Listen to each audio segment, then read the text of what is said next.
20 years ago on this very day, the 6th of November, a little television show by the name of 24 first premiered. 204 episodes later, a TV movie, a 12-episode spin-off, 20 Emmy Awards, 2 Golden Globes. We are here to celebrate the 20-year legacy of the show that really set the benchmark for television across the 204 episodes it aired. It set the benchmark for killing characters off randomly. It set the benchmark off for big plot twists, for must-see TV, for everything else. And also, Kiefer Sutherland, let's just mention his name because it also made us fall in love with him even more so than we already were in love with him. And we are here today on the Oz Network to celebrate the 20-year anniversary of that show with a reunion with 5 lovely people that I am staring at right now to talk about the impact of the show, the legacy, their time, and everything else in between. 4 of these people you've heard on the show before. 3 of these people, I can't count. I'm counting myself here. That's off to a good start. I apparently was involved in the show as well. 3 of these people have appeared on the Oz Network before. 1 person has not. And I'm going to start with him because he's a pretty prominent person when it comes to the history of 24. He directed more episodes of the show than anybody else, was involved as well as an executive producer and a producer, won 2 Emmys for his time on the show. And you think about 24, you definitely think about this man. First of all, welcome to the Oz Network, Mr. Jon Cassar. Jon, pleasure to have you here, a part of this reunion today. Thank you very much. I'll have you do my introduction wherever I go from now on. That was pretty good. Yeah. Done. I will gladly take that role on the show as well. Also joining us back on the show, we spoke to her earlier this year about her role as Terry Bauer on the very first season of 24. It's a pleasure to welcome back Leslie Hope. Leslie, welcome back to the Oz Network. Thank you so much for having me. Also from season 1, one of our favourites. We loved her. We talked her up. I think we're the only form of media that's ever covered 24 that loves the character of Janet York, and more people should because the character is amazing. It's a pleasure to welcome back Jacqui Rosen. Jacqui, welcome back to the Oz Network. Thank you for having me. And also joining us from the 3rd season, played a vital role in that, played the character of Gail Ortega. It is a pleasure to welcome back to the show, Jesse Borrego. Jesse, pleasure to have you back on the show. Hey, pleasure to be here. Pleasure to be here. Now, as it was pointed out to me off air, Jon said this, that all 3 of you are dead in terms of characters on the show. So it's good to have the dead back alive. But Jon, you only killed one of these people off. You're only involved in Jesse's death, if I'm not mistaken. And killed his character. Yes, so yes. It had nothing to do with the other 2 dying because they died in the first season. And the first season, I only did 2. I was a guest director. I only did 2 episodes. So I didn't have a lot to do with the first season. Which I'd love to know. Obviously, we sort of heard from each Leslie, Jesse, and Jacqui a little bit of how they got involved in the show, and we might sort of re-ask that question to them just to refresh our listeners' and our viewers' memories. But Jon, for you, do you remember sort of coming across 24? How did this come about when you were even connected I've got to a great story. I did a show called La Femme Nikita, not the recent TV version, but the USA version with Peter Wilson playing Nikita, and that was written and created by Joel Surnow and Bob Cochran. So it's the same two guys. I did the pilot for that show, and I was kind of, it was before they had regular producer directors. I came back and did the first episodes and the last episode. So I was kind of the regular guy there. And the best part is that when Joel was writing 24, he came up to me one day and said, I got this new series idea. Because in fact, Nikita it was a secret, it was a government organization fighting terrorism. So it was pretty much, the groundwork for CTU. And he came up to me and goes, so it's going to be like this. It's fighting terrorism, but it's going to happen in real time. And I thought about it for a second. I thought, that's the dumbest idea I've ever heard. I said, that is going to be so boring. Like, I just thought, oh my God, you're going to watch people drive in cars to get to the bad guys and wait outside the door. And I'm just thinking, oh my God, this Joel, pick something else. This is a horrible idea. Of course, I couldn't have been more wrong. And then he finally got it made, obviously, and he called me one day and said, okay, I want you to come do my new show, 24. And I said, obviously, yes, no problem, I'm coming.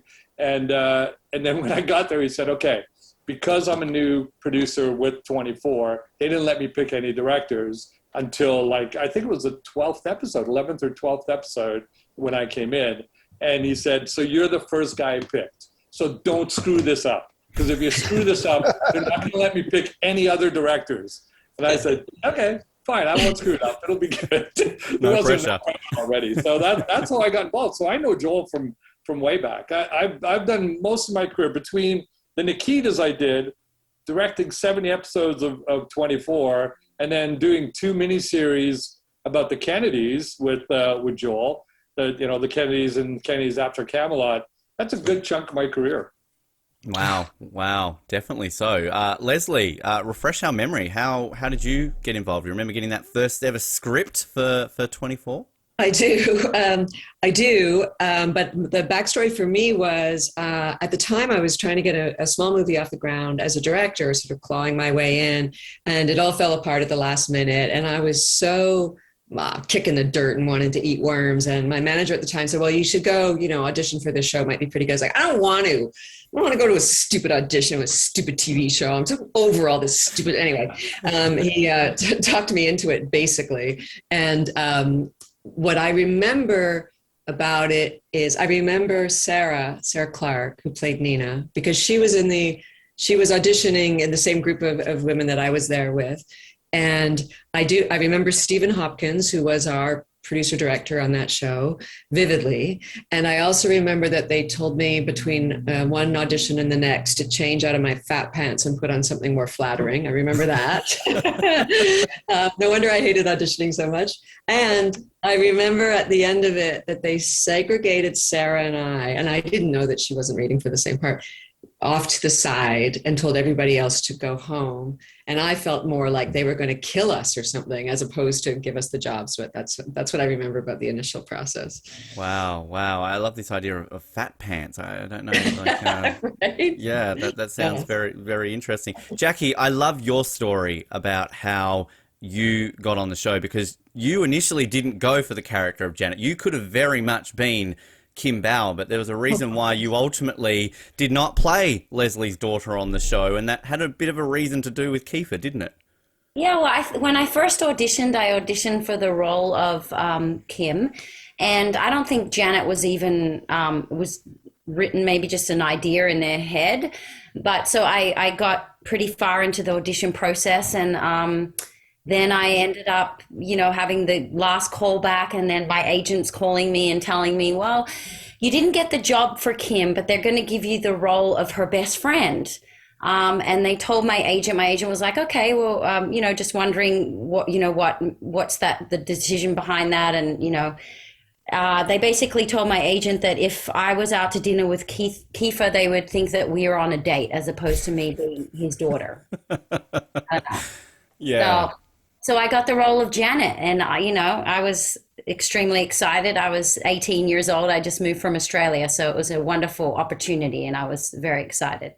Which, just quickly, before I get to Jesse's sort of history, Jon, you weren't that involved. You weren't involved sort of with that part of the show, but do you remember any behind the scenes or any talking about why the hell everybody on the show hated the character of Janet and why they wanted to torture her so much? Because seriously, we talked to Jacqui in her interview that it just seemed every single episode she was getting hit by a car, she was getting shot up by heroin, she's getting, smothered to death by her pretend father.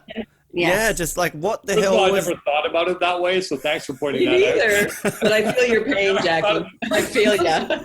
But you could say that for probably 25, 30 characters on our show. And look, by not getting Kim Bauer, you saved yourself from getting bit by a cougar. So that was anything to save anything for the cougar. Unfortunately, Alicia's got a hole in her hand from that cougar. Have you ever lived that down? Has anybody from 24 ever lived the cougar storyline down? I don't. You know what? I got to tell you, I'm going to say it in a public forum here. I don't get it. I don't get what the big deal with the cougar was. It wasn't that much of a jump the shark. It really wasn't. Or maybe you can convince me it was. But I didn't think it was that big a deal, quite honestly. Well, I guess in a way you still lasted another, 6 or 7 seasons, so it wasn't that bad. But, kind of kill worked us, put it that way. kind of long term. Jesse, you obviously in season 3, so the show had sort of been around for a couple of points there, bit of a big fan community, everything along those lines. I mean, tell us about sort of your involvement, how you got involved in, and maybe also tell a little bit about meeting Jon for the first time, because Jon obviously a bit more involved by the time you came on the show.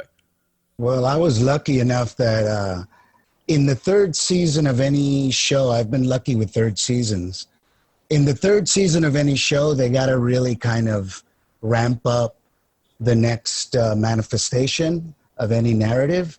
And I think that type of show was already, 24 was already pushing the boundaries. I mean, like Jon said, just the idea of trying to scale a television narrative to an hour, 24 episodes, we understood that was a television narrative journey, right? 24 episodes of any show was pretty standard. But to actually link it to an hour of a day in a terrorism narrative was crazy. And so I think I was lucky enough to have jumped in when they had already figured out the formula. And so I kind of jumped in, and it was a well-oiled machine. And it was the beginning also of the fear of spoiler alerts in the social media world. So there was this whole secretive thing happening where you had to sign over your firstborn if you said anything. Now it's pretty standard. You jump on right away. The social media person comes over and says, no, this or that. But at that time, there wasn't any selfies or anything like that, but there was leaks. There was the fan base. 24 had already built up a crazy fan base that any leak of any show was already going to go out and become a vicious rumor. So it was very strange as an actor to come onto a show where you're trying to figure out what your character's going to do 10 episodes down. So you kind of want to know what's going on. And it wasn't like that. So it was a whole new way of doing things. And it was very exciting, to tell you the truth. The other thing, again, pushing the boundaries. I mean, all this thing about lack of diversity in television. I mean, that was a Latinx, talk about a Latinx episode, season. I mean, you had our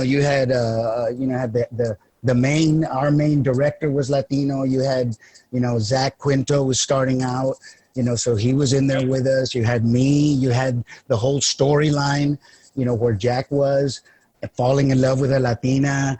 So, I mean, the writers were already pushing the boundaries. So it was a very exciting show to jump into. So I was just trying to hang on and go, okay, can I do justice with Gael in this type of a narrative with all of these new types of ways of telling a show?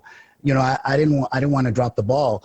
But the thing is, the writers were so good that it was easy once I figured out what the show was about and that I had to go left in order to come out right. The rest was easy. And the fun part was trying to figure out when Jon was going to kill me. That was the fun thing, because that's the first thing. That's the first thing every actor told you. They said, "Don't get excited," because. Well, first of all, a couple of things. It was really interesting with you because by that point we had done the mole in CTU for a couple of years. Yeah. So we constantly played against what the audience was going to think we were going to go next. So if you remember, Jesse's character was set up as a mole from minute one. And I'll never forget everyone freaking out going, oh my God, another mole. Oh my God, another mole. And of course he wasn't, but we set him up so much like a mole that it drove the fans crazy. Most of them were like starting to bail on us. And then of course we flipped it back. We flipped them so bad. Yeah. But again, you guys had already set the rhythm, set the bar. So how do you go beyond that? So it was a beautiful way to flip it. But then after that, it was like, uh-oh.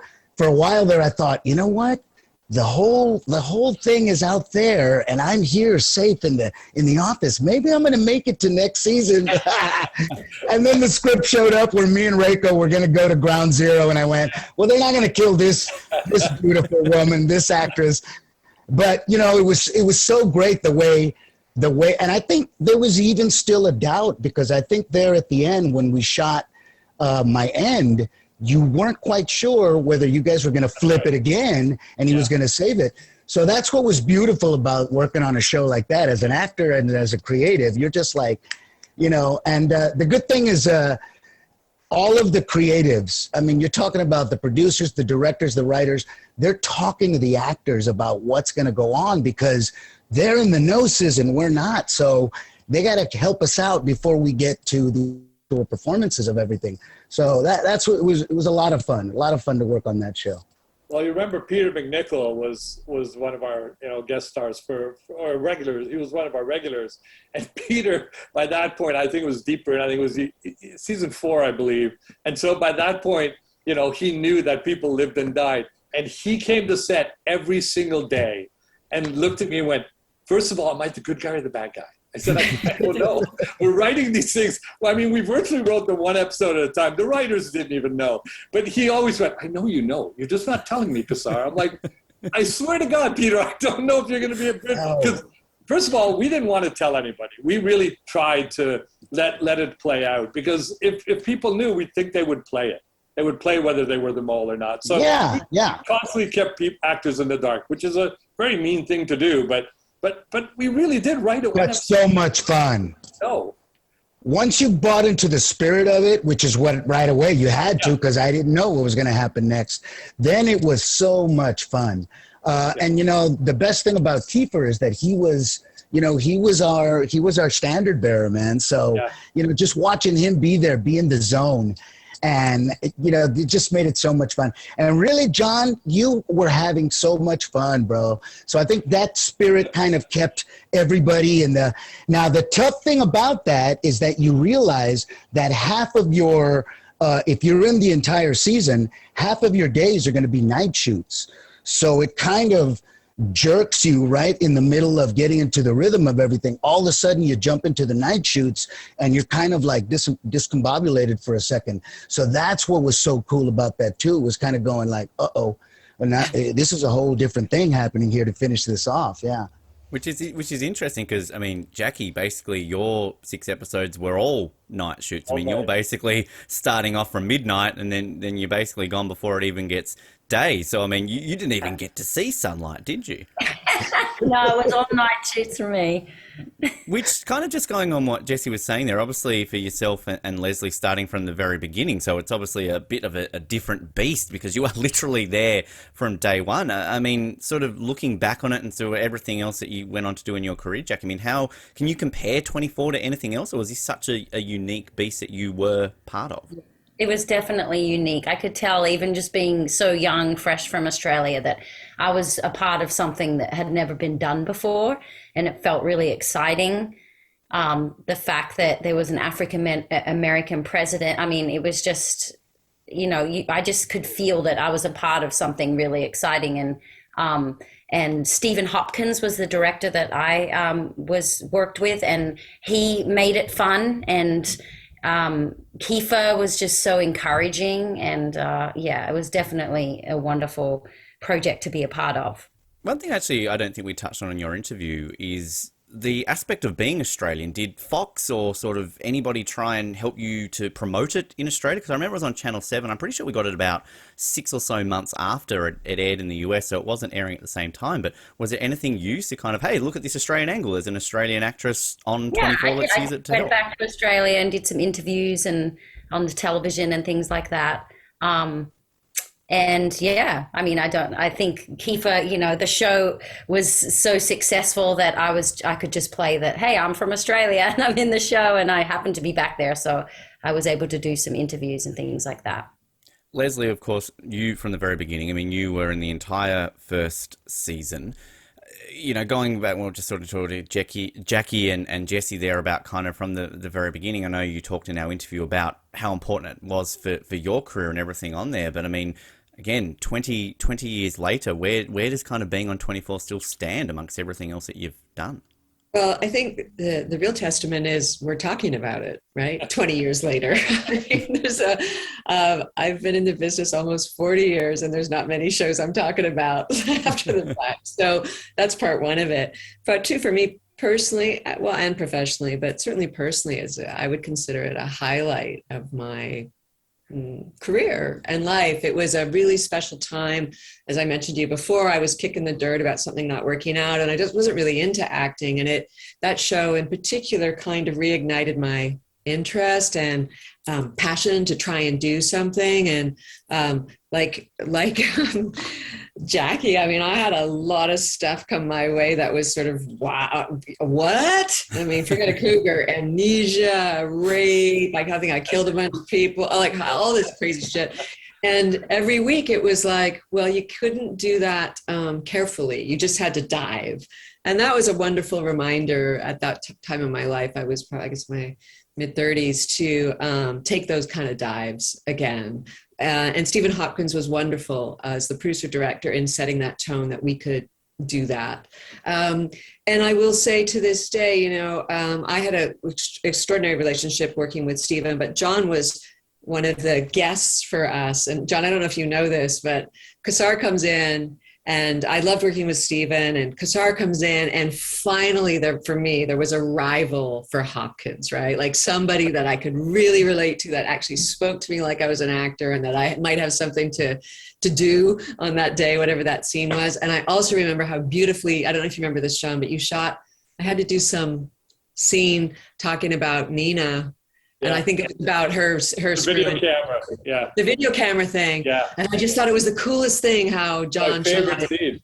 One of my favorites. What are some of your favorite scenes? That was one of my favorite scenes. Me too. And I was like, oh, that guy's really good. This unwritten dialogue between the two of you that was just that's right. Right. That's right. She's interrogating me. So you're looking at her, looking at the video of me, looking at me. It was all sort of deep and layered and great. And then you're starting to realize that the affair was with her. She's been doing hanky-panky with Kiefer, all that. But I remember, Jon, I don't know if I told you this, but I went after Jon's episode to the bosses, to Joel and Bob. No idea, of course, that I'm on the chopping block, going to be killed. It's like, you know that guy, Jon Cassar? He's awesome. If we go for giving more episodes, that's great. Hey, I want that guy. Not that I have any schluck, right? But it was like, that guy's the best. If you don't get Hopkins, get that guy. He's so good. And I was going on and on about Cassar, and of course, that's exactly what they did. I hope, Jon, you thank Leslie in your Emmy speeches. I think you might owe her. Bye. Good luck, Jon. See ya. That's why you got the job. I just want to piggyback on that too, because from my end too, I was doing normal television, and it was I started to just get on the edge of like, I'm really bored with this. I can't keep doing this. And I come on that show, and what Hopkins did with that show was just so absolutely unique in shooting. And Leslie, you could probably identify with it now, being the director that you are now, that, we weren't doing, wide, medium close-ups. It was like, jump the axis, keep the cameras moving, never do the same shot twice, handheld, zooming in, all that stuff. And I just went bananas. I went I think some of the other guest directors were really intimidated by it. I was just like, this is fun. This is great. I love this. And so it just like, the lucky guy I am, I got to do it for another 6 years after that and not have to do your normal everyday shooting, which I'm back to now. But then there was this great energy. And I don't know, it's just, when people say, that the things why that show was a success, one of those things is that shooting style, which was unbelievable. Unbelievable. It was very unique, wasn't it? I mean, to get someone like Stephen Hopkins involved in directing television, because this, of course, is the early 2000s. We're sort of just entering that golden age of television that we're so used to now. Because, I mean, Kiefer coming onto TV, getting Stephen Hopkins, like, this was all a rarity back then, wasn't it?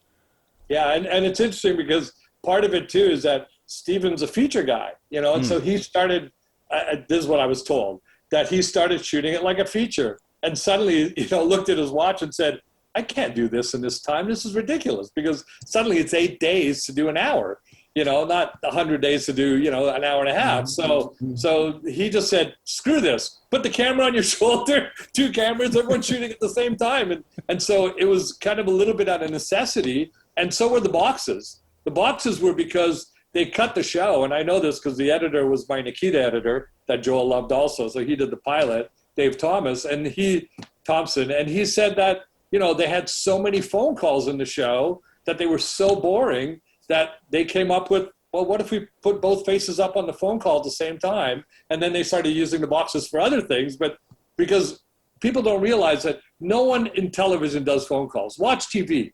No one ever does phone calls because they're boring as hell because it's two people unattached. You can't do it. People just sitting there usually. We had to do them because people had to travel. And if you didn't give Kiefer a phone call, he'd be out of a whole act of television. You know, there'd be a whole, commercial without him. So you had to have phone calls. No one ever did as many phone calls as we did on 24. I think some episodes had about 20 minutes out of 40. It was also preceding the whole, again, the instantaneous communication of smartphone, how much we communicate through smartphone. Yeah. You guys were way ahead of that curve. Right on the edge of that. Right communicating info while, just blabbing. It was pretty cool. I'm just thinking, Jacqui, you might have been the only one here that didn't get a phone call. I can't really remember too much. Janet being on the phone too much, was she? She was too busy. No, the only phone call was when we had run away and we were like in the alley, and then she was trying to call her mom. She was trying to call. Yeah, maybe. I think Kim was trying to call Terry, Leslie's character. I think because that's kind of when she stole the phone from the junkie. Yeah. Yeah. Wow. Okay. Interesting. I think that's worth noting, but to really swing it to, and then we can stop talking about Hopkins because he's not here. But I do remember when I first read the script, absent of the boxes, absent of the ticking clock, absent of all those things that made the show so special and that feeling that you got with that kind of crazy handheld, it's a pretty straightforward story, right? And to your point, Jon, I don't know if that's going to work. That's what I thought when I first read it, but I remember vividly they screened the pilot for us. We were back shooting. We'd only been picked up for 12, right? So we were shooting the first episode after the pilot, and they screened it for us, the pilot. And I was like, over lunch, whatever. Okay, we'll go watch it, and we'll be self-congratulatory, and everybody will go, oh, you're amazing. But I remember watching it going, holy fuck, it's actually really good. Like all that feeling that we had shooting was there. And to see how, that template was set, that continued on, of course, for the show, it was really exciting to see that be a part of it. It was neat. Do you remember that, Jacqui? Were you there for the screening, or when you? Jacqui? I was trying. I don't think. It was a lunchtime screening, so it was one of those things where they just sort of, whoever was working that day, they just screened it on the wall. I don't think so. No. I don't think I'm part of that. Which I'd like to ask, sort of, Leslie touched on it before. Jon mentioned too, sort of favorite scenes, favorite sort of storylines. I mean, I'll start with you, Jacqui. Do you have sort of on your 6 episodes like a favorite scene that you filmed and a favorite storyline as well with everything that you were involved with? Well, it's kind of hard to pick like the favorite scene for me personally. Just because of the things that kind of happened to me. But I would say that probably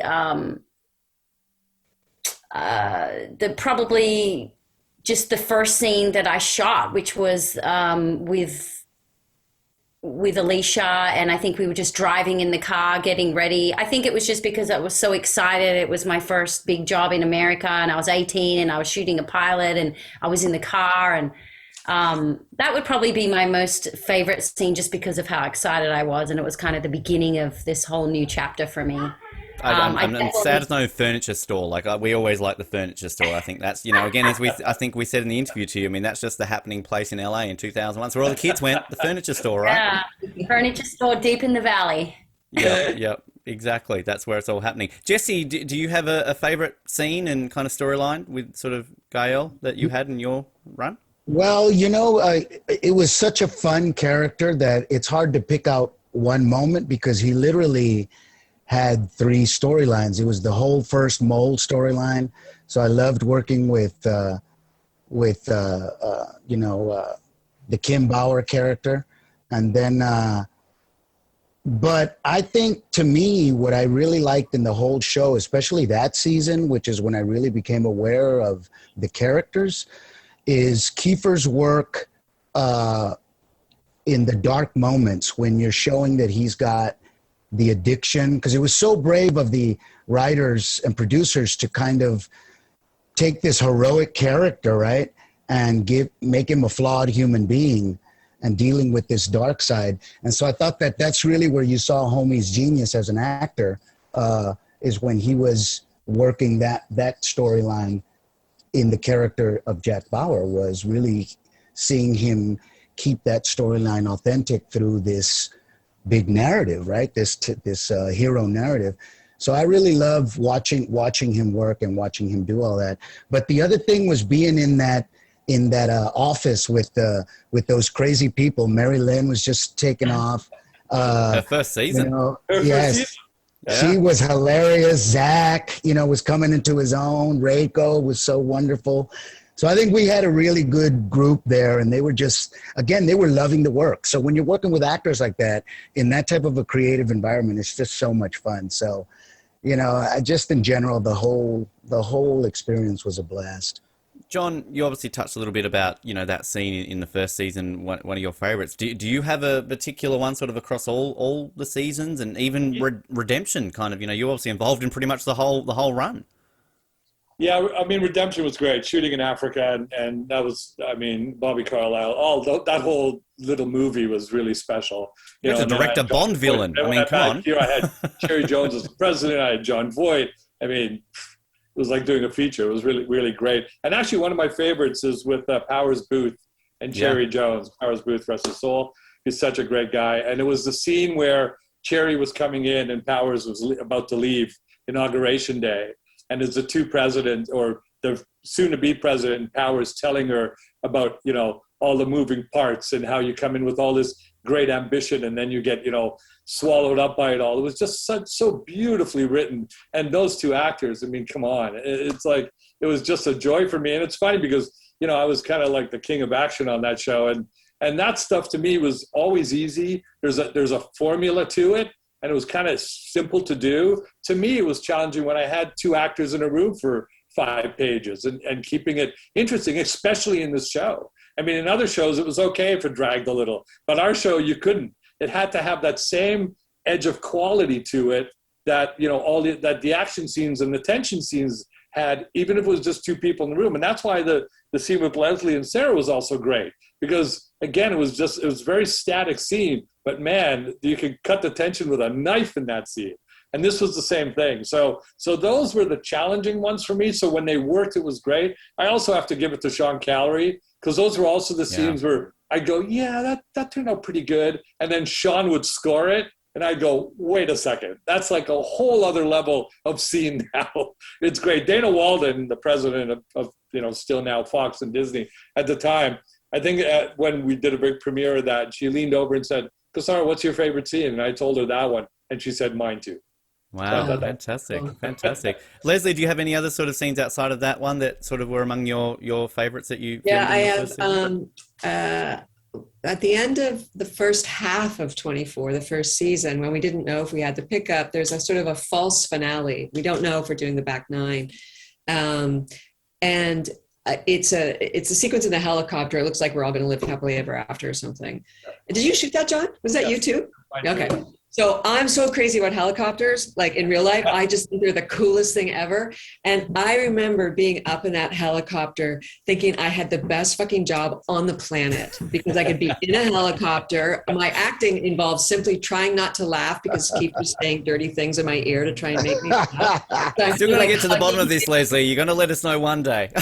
Yeah. So that was one of my favorite moments. And I just want to sort of say for the record, I think I touched on this before, Ben, when we spoke before, but it's the last scene where I died, which is to say Terry died.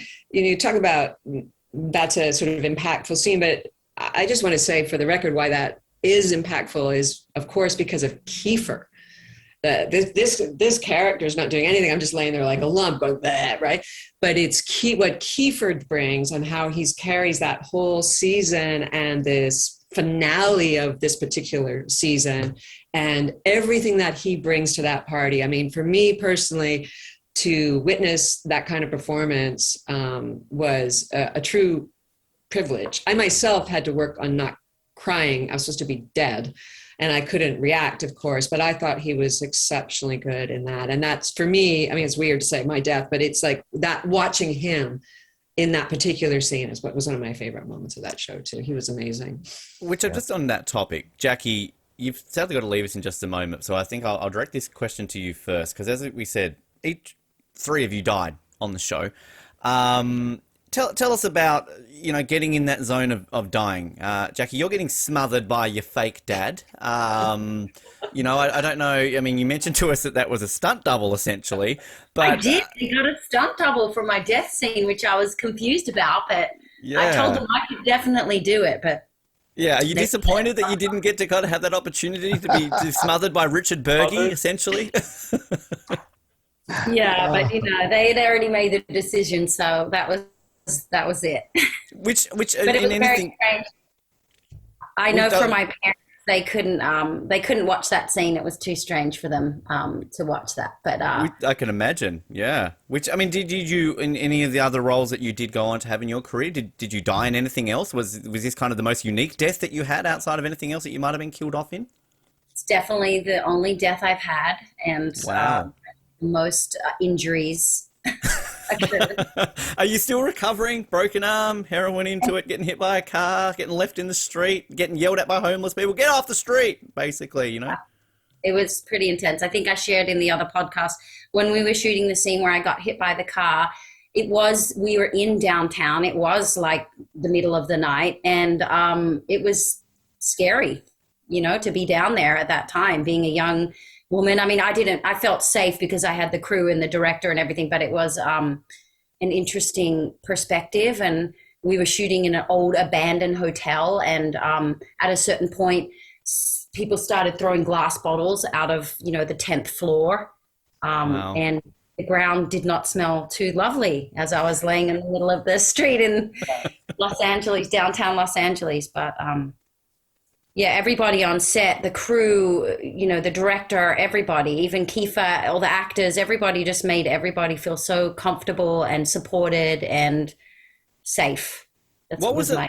I don't know if we touched much on this in your interview, but Richard Burgi, I mean, at what point do you realize he's not your dad? I mean, you only really get to have one scene with him, obviously, in that hospital room. But I mean, how is it then to be like, hey, Richard, how you doing? So you're not my dad, you are my dad? I don't know what's happening here. You're going to kill my stunt double, but hey, how's everything going?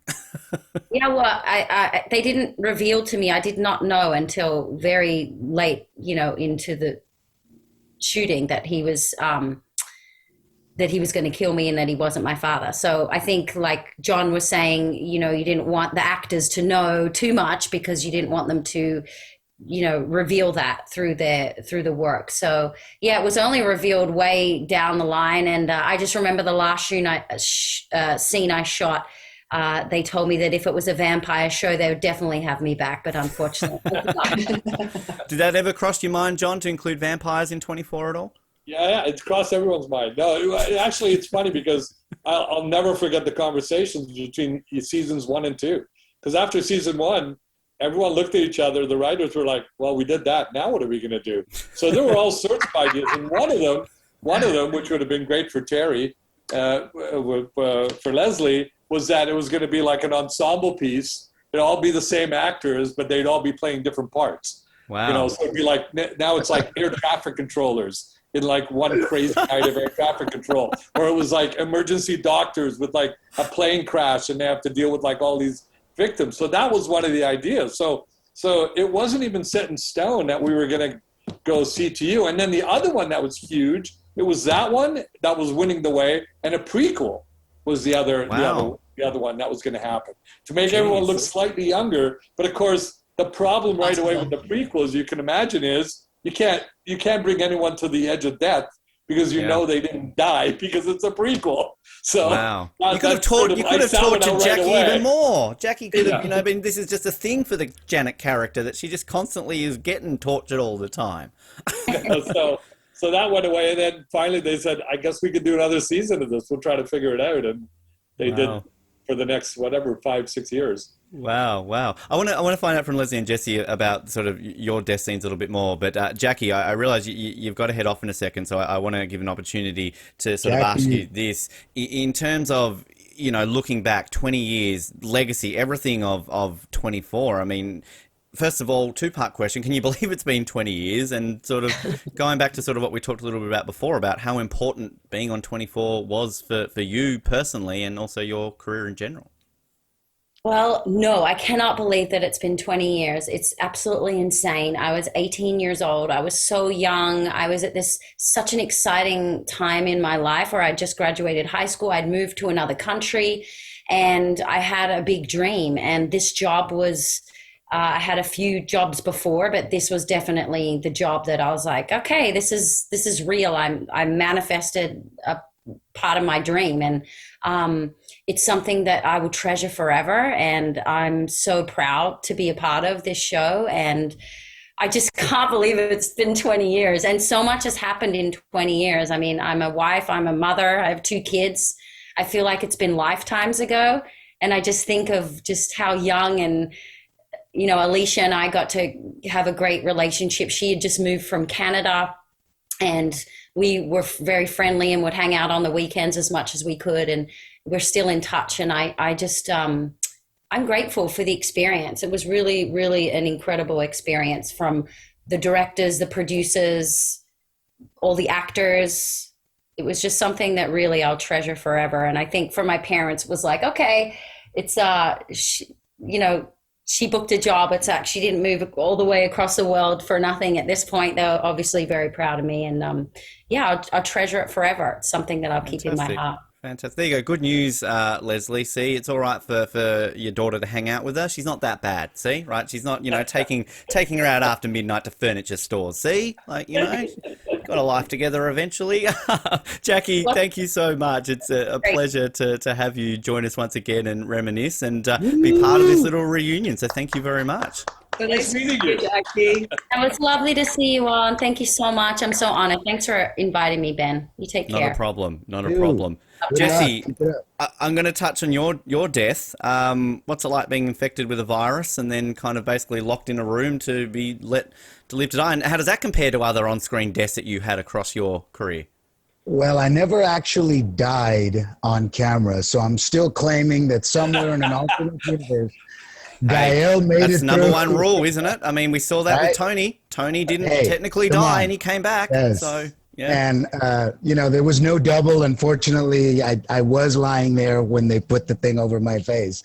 But I didn't die on camera. The scene with Reiko, that final scene where she has to tell me goodbye, that, again, like when we're talking about favorite scenes, such a wonderful, beautiful actress and just a joy to be around. But man, when she had to bring it right in that little scene. So I mean, that, to me, I love codas. I love when I create characters that then have this wonderful arc. And so it was a joy to not only be such a complex character, turn out to be a good guy, right? Because one of the things that I was doing at that time was really trying to stay and play positive Latino characters in television. It was really hard. So it was great to be on a show that, again, was pushing that boundary. So it was wonderful to create he's the evil guy and then all of a sudden flip the script and be on the side of CTU. And so I think that then knowing that he was going to be the hero at Ground Zero was very cool, you know, in that actor world of wanting a character that has that glorious death. And in the hero narrative, that was perfect. So to me, it was a great opportunity, but being able to, again, watch the actors, it really was an actor's piece as much as it was pushing the boundaries in terms of production and look and everything else. And that was the other cool thing about it, is being able to watch the show for 2 years, know that it was pushing the boundaries, and then know that you were going to be on it. As an actor, like Leslie said, all you knew was that you just had to do your thing because they were going to make some really cool pictures out of what you were doing. And so I think that death scene for me was just finishing off this really cool journey, because we've been on the show. How long did it take to shoot an entire season? It took us almost a year. Like, by the time I put this is what people don't understand, 24 episodes. The highest at the time was 22. So those 2 extra episodes. Yeah. So by the time I because I usually did the first and the last. By the time I put the last one to bed, 3 weeks later, I was prepping the next season. God. The next season. A 3-week gap. The writers, while I was directing the finale, would be coming up and pitching stories to me. So next year, this is what we're going to do. And I'd be like, guys, I'm on this now. I've been working for like 10 months straight. Just let me finish this, please. And then we'll talk about next season. So it was crazy. So an actor who's got an arc that goes all through the season, man, you're hanging out. Yeah, it was You're hanging out. So, and again, not really knowing where it was going to go, to know that it was going to go out like that, I was like, man, this is so cool. Great art for you. Yeah. So I think as a performer, I give kudos. I just want to give kudos to Joseph Hodges. He was our production designer, who was like brilliant. And I got to tell you, you don't know this, but that final scene where you go in and you find the place, and remember the gas machines on the other side of the fan. Well, if you see the original script, you run into the room, and just as you get there, it blows up in your face. And Joseph was always a guy going, well, that's boring. That's no good. What if he's in one side, but it's on the other side of the fan, and then the fan is spinning, and he has to put it in, and it's going to cut his arm off, and everyone, because we loved playing with the fact that we played with all other movie stuff, which was in all the other movies, he'd get it. Of course he would get it. But of course, in our movie, he didn't get it. So So that was all Joseph. Joseph came up with that whole scenario. We built that set, and it was brilliant. It was so much better than you just running in the room and absolutely. Because first of all, it showed that you were still a hero, and you were to the last second trying to save everyone. Yeah. Wow. Crazy. And those moments actors really appreciate, so that's what you saw, a lot of that. Joseph was brilliant at that. We spent hours in vans looking for locations, completely reworking all the action stuff, because we were always like, no, let's do helicopter and helicopter. That's way better. So we drove them crazy. We'd come back and they'd go, what do you want to do? We're like, trust me, it's going to be great. But I got to give it to the writers and Joel and those guys. They were very accepting of that. And Leslie will tell you now from working on, normal television shows, not a lot of people are. There's your script. Don't complain. Don't make any suggestions. Just shoot the script. And it was really a teamwork kind of thing. Yeah. And same with the actors. They could come and bring stuff to us, and Kiefer always did. So I think that was the magic of that show. I just don't think a lot of shows do that. I think it's so strictly like written, do every word, and we were just not that show. No, dude. I mean, as an actor, you'd get onto some of those sets, that computer Gael set, and then the DTU itself. And as actors, you were just like, woo, this is like playground, Yeah. Which, John, just on sort of mentioning the teamwork aspect of it, I don't know how involved you were with the ending of season 1, if you were involved, because obviously famously with Leslie's character Terry, there were, I believe, 3 endings filmed. So obviously the one that was on the DVD we saw where Terry survives, the one ultimately where Terry dies, and I believe there's a third one where Terry's injured and gets taken off to the hospital. I don't know if that one's ever been shown out there and publicly, but I mean, were you involved in kind of a decision that ultimately came to what was the one that was shown ultimately at the end of that first episode? No, because I truly was just a guest director. And when you're a guest director, Leslie will tell you this, you fly in a day before you start prep. You prep your 7-8 days, you shoot your 8 days, and sometimes you're on a plane the last day you're shooting, and you're gone to your next job. So, that was exactly me back then. I was doing singles, what we call singles, but in 24's case, it's 2, and I was off to my next gig. I don't remember what my next gig was, but it was my next gig. I can tell you that getting on a plane for the first time after 9/11 was to do my first episode of 24. Wow. So how freaky is that? Yeah, in fact, I was so worried about it, like all of us were at the time. I was actually, I was looking into taking a train from Toronto to Los Angeles, which was 6 days. At which point my wife said, I think you got probably more danger in a train in 6 days than you are in a plane for a few hours. But that was how freaky was the fact that the first plane ride I took was after 9/11 to do 24. That's incredible. Yeah. Wow. Leslie, I mean, we've talked about your death. One thing I don't know if we really touched on too much in your interview, because we hadn't watched the episodes or done the recaps at that point, but Amnesia Storyline. Right up there with the cougar, right? Yeah. Got it. I'm being completely honest when I say this. Probably my least favorite storyline in the history of 24. Well, you're not alone in that, my friend. You're not alone. Is it more challenging pretending to die or pretending to forget everything? Listen, here's the deal with that. So you get that thing and you go, what the? Guys, like, and this is the first season. It's not like you should be running out of shit at this point, right? And I remember going to Hopkins to say, I'm really worried about this. Like, I don't know, man. And he said, well, you should be. I'm like, well, fuck, that's great, man. Thanks. So now I'm totally on my own. That's so Hopkins. That's why I love him so much, you know? But I have to say, like, you know, for me and the character that I played, they were all like leaps, right? Like, you know, I'm going to surrender myself so you don't rape my daughter. I'm going to hide a gun in the back of my pants. I'm going to run like I've never run before. Like I'm all of a sudden I'm a sprinter. I'm at the time, whatever, like 120 pounds, 5'8". I'm going to take down Richard Berge. Like everything had this sort of like strain of incredulity about it in terms of trying to attack the stuff. So for me, it was really about, like I said earlier, just like take a leap. And then P.S. I didn't write it. I just got to act it.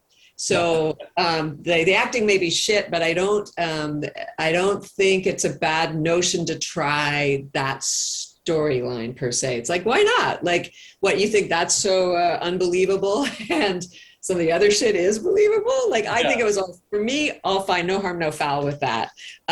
However, what was interesting about all of that for me in that show is the first time I experienced internet was just sort of blazing online in terms of people commenting and conspiracy theories and weighing in. And I was sort of new to all that. And I remember the sort of vehement kind of, we'll talk about hatred, not only of the characters sometimes, but about the storylines as if somehow they were like you decided. And I remember, well, one, Kiefer telling me, stop reading that shit. I remember that really clearly. But also, this notion that somehow we, meaning the actors, were the same as the characters and the same as the storyline, like we were the authors of it all in a way. And that notion at the time struck me as like strange, like no, although now it sort of makes sense for us, right? We think of it in a different way. So that's a long answer to say, I didn't write it. Or Alicia was a huge victim of that. Yeah, and you know, I think as well, horrible. You know, look, it's 20 years ago, right? So it was unusual for female characters to have full agency, to be full architects of storylines that weren't entirely dependent on the circumstances that their male counterparts, husbands, were going through. We were largely left to react, right? And so I don't think now it perhaps seems a bit, it's not that it's stated, but we might have more opportunity as the female characters to take a greater step. That being said, I thought that show was pretty forward in how much agency the wife was given, right? She went out on her own. She said, I'm going to do this. She made her own decisions. And P.S., the other thing that was kind of modern at the time was we were unhappily married as the front couple. That didn't happen very much then either. It was, you know, the hero had a patiently waiting wife. Not somebody who was fighting with him, not that he wasn't screwing around. And P.S., she didn't forgive him. Like all these things were kind of new for television. And I thought that stuff was really cool. And I would put that up against the Amnesia and let them cancel each other out. Yeah, that is a great answer. I like that. That wins the answer right now on the reunion. So next voice, go ahead, take it away. Good, John. I don't know. Gee, no pressure, John and Jesse. This is tricky. John, a couple of things I'd love to learn from you. The first Emmy I believe you won for directing was the very infamous premiere episode of season 5. One of the best episodes where ultimately pretty much everyone who was a major part of the show dies. I mean, do you remember sort of being involved in sort of the process that led up to killing off Palmer, killing off Michelle? We thought Tony was dead at that point as well. Ultimately such an epic episode and such an epic season too. I mean, season 5 really is often regarded maybe even better than season 1. Yeah, I think season 5 was. I mean, I can't really comment on season 1 because I wasn't there, so it's not fair that I say. But as far as all the seasons I did, I think 5 we were just. I think everybody was just at full power at that point. I think the writers were just writing their best stuff. I think we had 4 seasons behind us, so we knew what worked and what didn't work. And half of our storyline was the White House. and we had Gene Smart and Greg Inson. Are you kidding me? It was brilliant. I mean, it was brilliant. Jeannie was fantastic, and Greg was really, he came in the end of 4 because we killed the president in Air Force One, and he's the vice president that becomes the president. I'll never forget the guys coming up to me going, "What do you think? We're thinking of making Greg the president next year." I'm like, "Yes, absolutely. This guy's got so many layers. Are you kidding me? He'd be perfect, And so we had a really strong storyline on that side, which was great. But I'll never forget that first script. I just thought it was fantastic right out of the gate. And it was really fun to do because Jack Bauer wasn't an agent at that point. So there were a lot of different things happening in that first script. And then we had a problem. We the main bad guy that Jack kills at the end of 1. We didn't like who it ended up being. The casting didn't really work out. So we had to go back and reshoot all of that. We had to reshoot him sniping. We had to reshoot him on location dying and all of that. So that became a bit of a problem too. So that was a big bump to get over for us. And so, but we did, and it was great that we did. But it was just one of those episodes that clicked. And then, we're killing David Palmer, which again, there was a lot of pressure on me because I had to make this thing like, how are we going to do this? How are we going to make it like so spectacular that we kill this one amazing character? And there he was telling his life story, staring out a window, and we put a bullet in his head. I mean, it was just crazy stuff, So it was just a challenge for me, and it was great. Yes, that's the one I won the Emmy for, which was fantastic. I love that episode. It's a great episode. Which really, I mean, obviously 24 renowned for these big, shocking moments, and not to say that 2, 3, and 4 didn't have them, but I mean, it maybe was, I remember watching that episode when Palmer just gets shot, and you're like, holy shit, like what the hell just happened? And I don't know if I'd had a reaction like that since Leslie's character died off at the end of season 1, because it's almost one of those like rewind moments. Like, that didn't just happen. We spent a whole season protecting Palmer. They're not going to kill him off in the first 10 minutes of an episode, are they? No, this is bullshit. The other thing was too, because everyone, I mean, all of us, the writers and myself included, we're all just such movie fans and television fans that we played against everything you see in a movie. Like in any other movie, you would see a guy setting up the gun, or you'd see a shadow or something, or they would hint to you that it's going to happen. And we purposely went, okay, in any other movie, this is what they do, so let's not do that. So we did that a lot. We purposely really sat in the audience's seat and said, what are they going to think at this moment? And that's what we played into all the time. And because of the boards, you mentioned the boards, they were the first time, and I was the guy that was like right into them. Some of the other writers weren't into it yet, so I was the guy constantly reporting back, going, they love this and they hate this. And that was our first connection with an audience. Television hadn't had that until then. That's when it all kind of started. So, and these guys weren't going, we don't care what they think. They were going, oh, that's an interesting point. Oh, that worked. Oh, shit. We didn't think that was going to work, and that worked great. So they were constantly adjusting to the audience, which I'd never seen before, obviously. It was the first time. And because they were writing the one episode at the time, they hadn't written the whole season out, they were able virtually to connect. I'll never forget Reiko. Reiko was not, there was never any thought of her and Tony having any kind of love affair.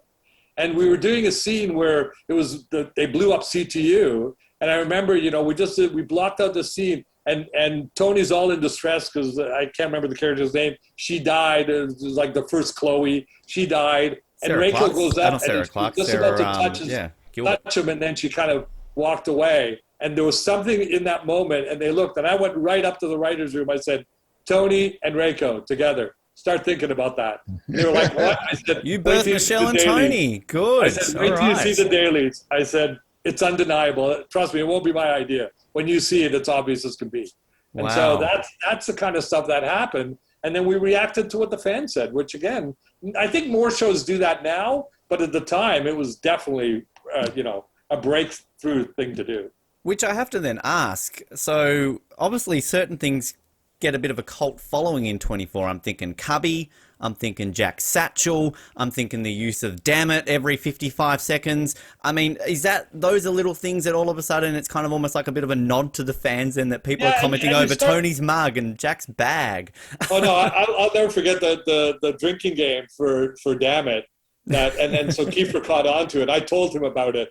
And so we did one, I can't remember what it was, but I think he said damn it 5 times in like a minute. And then he looked at me and goes, "That's going to be fun for the drinking game." He did it on purpose. Have and you then ever seen the satchel's an interesting story because at that time that wasn't like an in kind of bag. But again, it's Kiefer being in the character, being in Jack Bauer, and right, 2 things happened. One, the writers kept writing. He pulls a scanner out of his pocket. I was like, okay, he was captured by the bad guys. He's been tortured. He's in T-shirts and the jeans. He doesn't even have shoes on. Where the frig is the scanner coming from? Right? So virtually, I got so tired of like trying to figure out where he got these things they wrote. I said, we're going to give him a bag. We'll call it the magic bag. And you guys can write whatever you want. In episode 16, if he needs to pull out whatever, it's in that damn bag.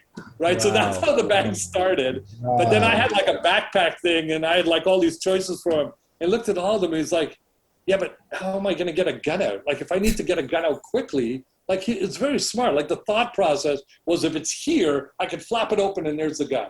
Or there's whatever I need. It's right there. And my hands are still available. And I don't have to stop. I could do it while I'm running. So the whole, that whole bag has got a thought process to it. So that's where that came from. Crazy. I love hearing that. Have you ever taken the chance to see on YouTube, there's a couple of fun montage. I think there's Jack Bauer saying damn it for 10 minutes. I think there's a Jack Bauer yelling at people. It's like, who do you work for? Tell me what they are. Like it's just a 10-minute supercut of every single yelling moment. So, I mean, I don't know if any of you have seen it, but it's very much worth a watch. I've seen a bunch of stuff, but I got to tell you, when they put the montages together, they bring a tear to my eye. I can't believe whoever these people out there that love the show and are have the ability to edit the way they edit, and I can't imagine how much footage they go through, and they put together these super montages. I gotta tell you, I'm like always like, oh my God, I can't watch this. There's so many good memories for me when I watch these montages.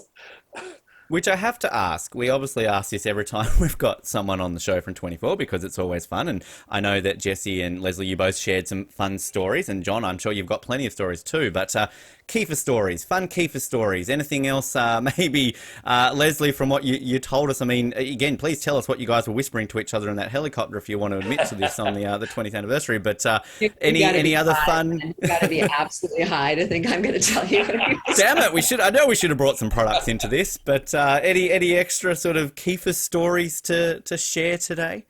Well, I don't know if I said this to you before, Ben, when we spoke, but when we did the pilot,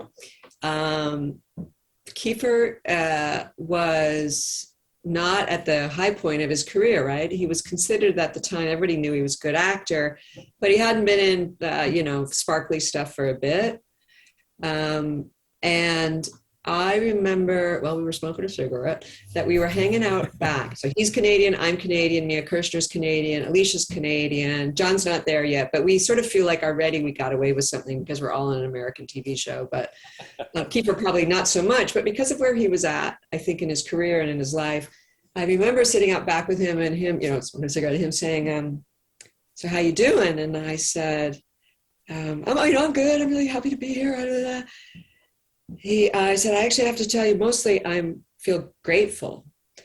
And he said, yeah, me too. I'm grateful. I'm really grateful to be here. And that was, that's sort of what this underbelly for us, I think him for his own reasons, me for mine, that ran through that first season for us. At the end of the day, he was grateful to be there. I think he's a dedicated, fantastic, extraordinary actor, whether he's grateful or not on a particular day.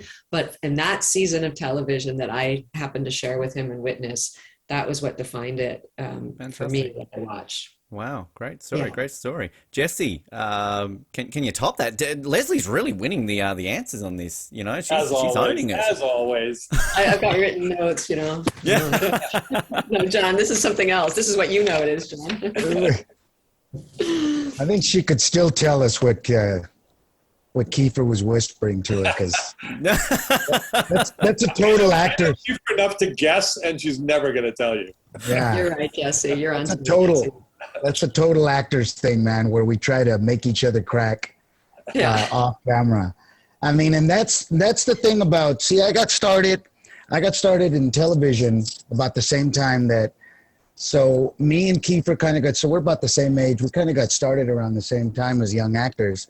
So, you know, when you start out and you have peers generationally, you keep an eye out on what they do. And especially somebody as talented as he is, and loving the work that he had done early in his career. So it was great to be able to see him latch on as the lead in this type of a project, right? So you want it to succeed. So now a couple of years later, it's going on, and you know you're back on the set, and of course, not having seen each other since our early years, there's this kind of familiarity, you know, and that's what's beautiful about Kiefer, is that he recognizes those of us that have been around, and you know, it's that story you're talking about, smoking a cigarette, man. How you doing? You know, making you feel like we're supposed to be there doing this type of work. And so you kind of, when you see somebody who's the head of a show, and then you're doing your pickups and you're doing your other sides, and this lead actor who you know, because at that time, having already done 2 full seasons of this show, you saw how much he was in every damn scene. He was in every other scene. He was producing at that time himself. So you just saw him totally immersed with everything that was going on. So you knew that he had to be on camera as much as he was totally involved in this. He wasn't getting any rest, in other words. And this was the 3rd season of doing this type of work. So to have somebody immersed in it, you know, you would expect them to say, okay, great, I did my close-up, now, you know, have somebody read with this actor, because there was B unit shooting going on, there was all this stuff going on. So he was multitasking, but to have somebody gracious like that, just really be there for you and go, okay, what do you need from me? You know, roll it. What do you need from me? I'm off camera, giving you the love. And it just really made you, again, be grateful to be there with him and want to be part of that success. You know, how can you be part of the success of this show? So to have a standard bearer like that and a leader like that. And then our quiet moment was in the hanging around. He's like, hey man, let's go have a drink afterwards. And we hung around, me and my wife and him, and he shows me his arm, and he's got Our Lady of Guadalupe on there. Apparently he had a very good friend who was Mexican-American and had inspired him. And because of that, he put this symbol of our culture on his arm. And I told him, I go, man, you know, this is my daughter's name, Tonantzin, which is the Aztec name for Our Lady of Guadalupe. And it's a beautiful symbol. And he proceeded to tell me about this incredible friendship with this friend that he had. And it just made me love him even more. And the next day when we went to work, it was like, yeah, man, we're all in this together. And to see somebody who just has that kind of love for the creative people around him. Like I said, it was one of my highlights of my career, definitely, to work on that show. And, you know, he was just the cherry on top, you know. Fantastic. John, I mean, I can imagine having worked with him across multiple seasons that you'd have multiple stories. You have one that kind of stands to mind. It's actually funny because, again, and it's very tough when you're a guest director, because you're coming into a show at that point was, first of all, I was doing the episodes before they got picked up. I don't know if you remember this, Leslie. So, that's right. So, you know, there's always this feeling with the crew that, this isn't going to work out. We better start looking for our next jobs. That's right. So I'll never forget that when I was first prepping, the first few days, I'm telling people, I can see they're just like looking away and they're like not listening to me. And I'm like, I went to someone, I said, they're not listening. Like, I'm giving them notes and they're like, yeah, I said, you know, I don't know if we're going to get picked up. You know, everyone's kind of like, you know, and then virtually halfway through prep, we got picked up and everyone's kept running. Then there's a lineup outside my office going, now what did you say you wanted? Yeah, right. So that there's that. And then from the Kiefer point of view, it's that, you know, here's a lead actor. Kiefer hasn't done a lot of television. You know, they tell me right away that he's not very happy with any other director except for Hopkins. So right away, I know I'm like in the boiling pot instantly. But again, my whole thing, I was a camera operator for years. Once I became a director, you're a director. That's your job. You do your job. You can't like let that stuff get to you. And I'll remember going in, and virtually, he knows the story because I tell him the story all the time. He doesn't believe me, but this is how it happened. For the first 2 days, he didn't look at me. He didn't talk to me. He didn't take a single suggestion I made. I wasn't making suggestions. I was just like, nothing. I was not even there, right? Because I was, again, he grouped me in with the other directors that didn't quite work out for the show. And he just wanted Steven to do every episode. And basically, so I remember sitting there and we were doing a scene in the what was it, the holding room where they're interrogating him basically because they think whatever it was. And he's blocking it. He's having trouble with it. And I said, "Can I make a suggestion?" And he turned around with the coldest look, like you know this look. And he said, "What?" Like that. And I said, "I think you're getting angry one line too early. If you try getting angry on the next line, I think it's going to work better for you." And he kind of looked at me like, "Oh, yeah, I'll try that." And he tried it and it worked. And that was it. Wow. And I don't say this because I'm a brilliant guy that knows when to get angry. It was just what I thought. I had no idea. But the point was I had something to say.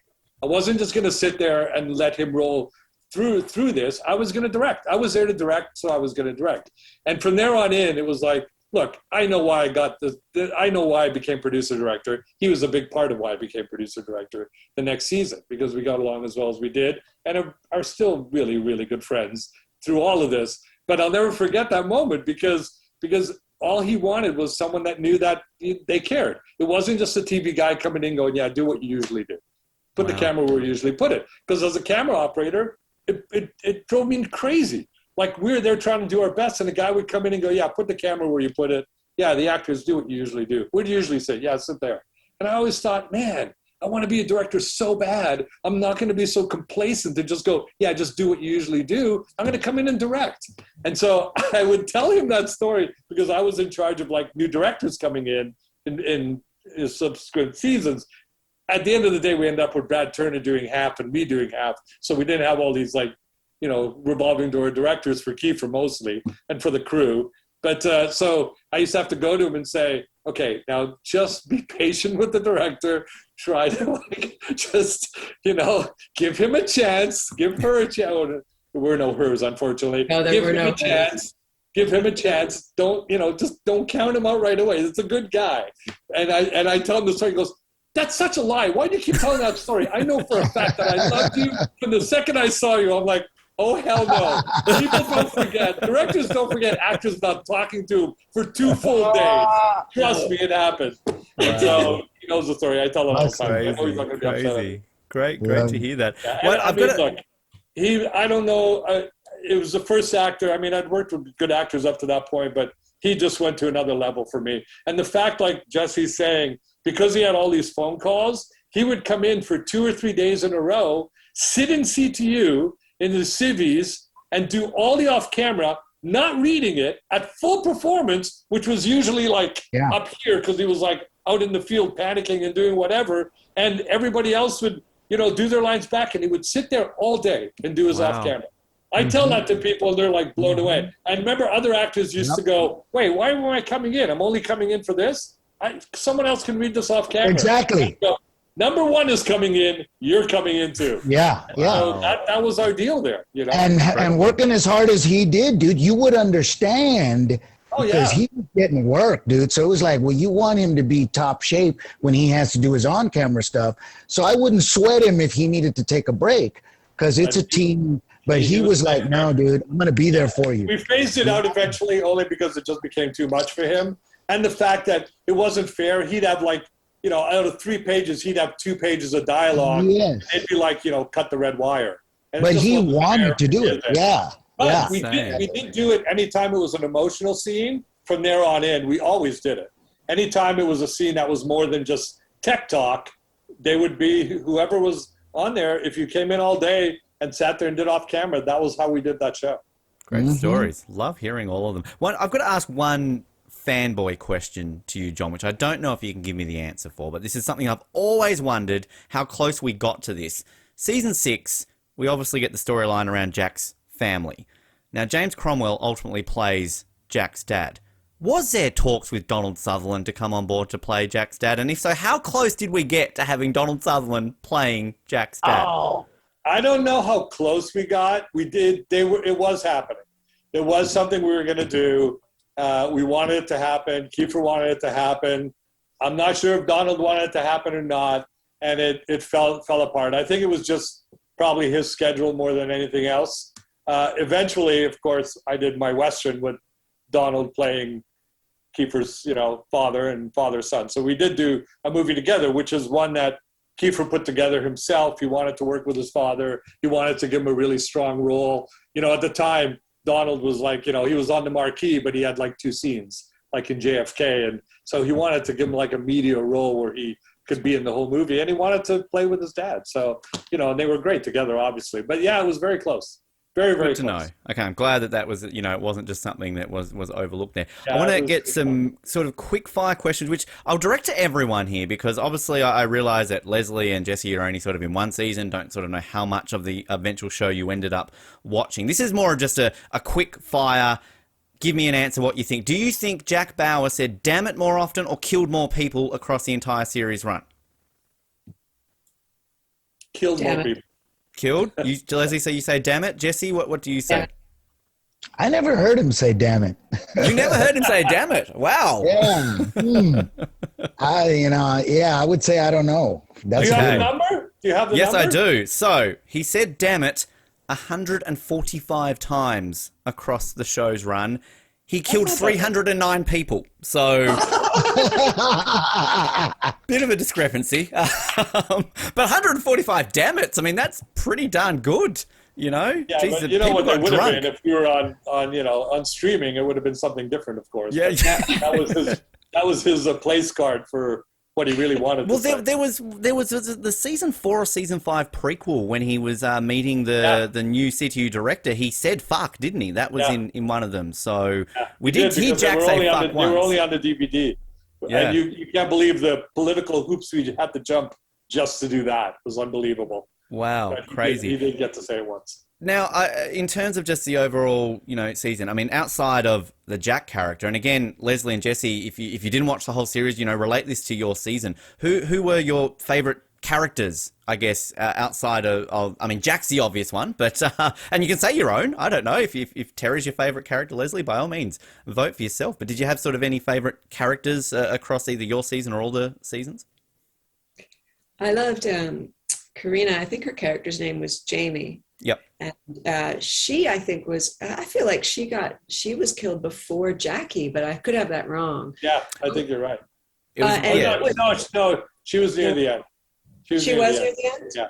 I mean, she was a lovely actress and she was really interesting. And I will say that for me, I just had more of happened to have been around her more, I had sort of more of a personal connection to her. And I liked her so much as a person. I loved her character.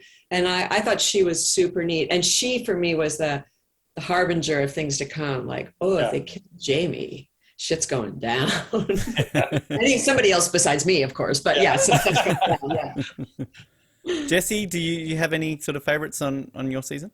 I think Reiko's character, Michelle, very strong, again, in a typical, or what people would think would be a typical hero male narrative, very strong women characters. And so I think she represented a lot of that. And also Mary Lynn's character as she was just starting out.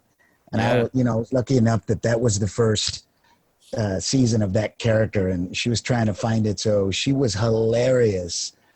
And she really brought something to that little role. Which I feel I need to ask that. Obviously, Jesse, you were Mary Lynn. John, she came in season 3. I mean, any fun Mary Lynn stories? Because, I mean, from what I can see, she, as you're saying, she is a hilarious person, which, Chloe, not exactly, deliberately comedic. I mean, we're laughing with Chloe, but she's obviously not meant to be super funny. But I can imagine there's some fun Mary Lynn moments as well working with her, as you were just saying there, Jesse. She was just a hoot. She was, in general, she had that kind of dry humor, but she was kind of a ridiculous person. So she would come in and say some funny stuff. But who was, her and Zach were like, man, if they really were, they're two actors. I would love to see them do a comedy where they're married or something like that. Yeah, I think Zach's been, he plays heavy characters now, but dude, he's hilarious too. So I think they would make a great comedic Zach's a great team. guy. He was a great watch guy. that. Yeah. That's crazy. Yeah, so I think their characters, but I mean off camera as human beings, they were pretty funny. So they kept us rolling. And I think that was the great thing about being in that group, is that they really, really were a great group of people. Which I think I mentioned to you in your interview that, I mean, season 3 is one of my favorite seasons. I feel it gets forgotten amongst the great seasons of 24 because, I mean, there was so much great stuff happening in there. You talked about sort of Kiefer's emotional moments. I mean, the ending of that season alone, him just sitting in a truck crying his eyes out, absolutely just heartbreaking. And probably my favorite villain in all of 24 is Paul Blackthorne, Stephen Saunders. I absolutely loved Saunders, such a great villain. So yeah, season 3 is one that just I feel needs to get talked up more because it really was such an overlooked season in terms of the grand scheme of things. And again, way ahead of the lack of diversity issue. You had a black president. I had done Romeo and Juliet with who was the actor that played his brother, the president's brother? DB Woodside. DB Woodside was Romeo to my Mercutio in LA earlier that first couple of years. So I knew DB, and so it was great to be able to see him playing such a classic character in television.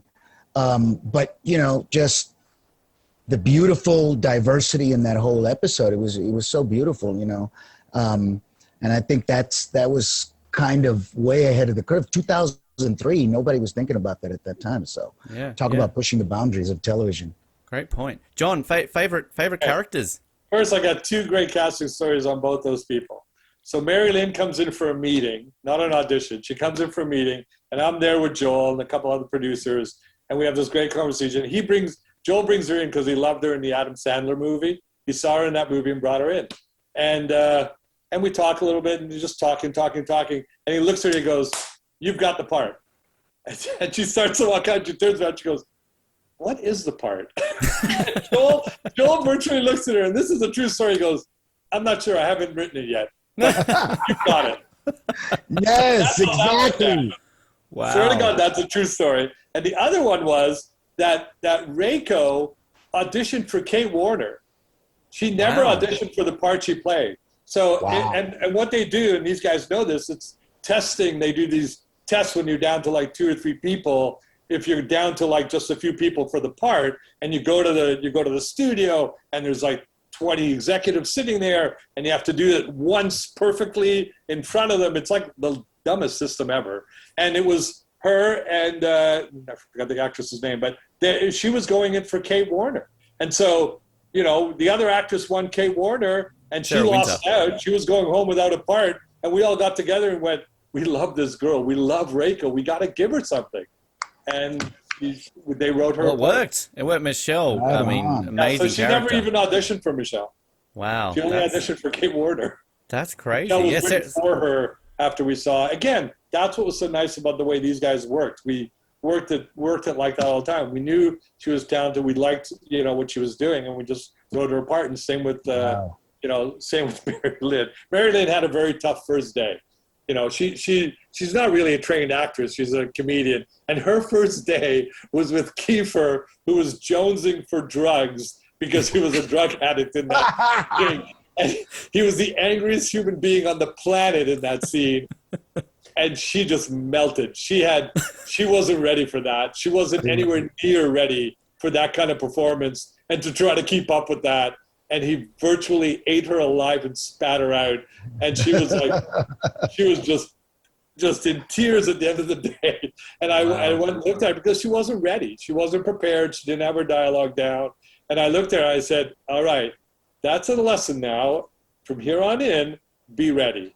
You got to be ready, and you got to be top of your game. If you've got scenes with this guy, you better be at the top of your game." Yeah. And from here on in, she put it all behind her. She learned her lesson from day one, and she came back and knocked it out of the park from there on in. Wow. And they were Wow. really an interesting couple together. They really were. Yeah.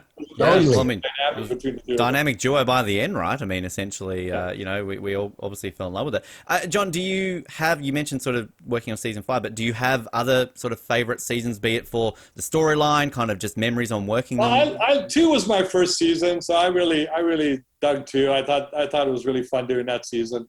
I thought it was really interesting. I thought 7 was really good. 6, I think, is our weakest. I think we had all won the Emmys and everyone wasn't paying attention, so 6 was not quite.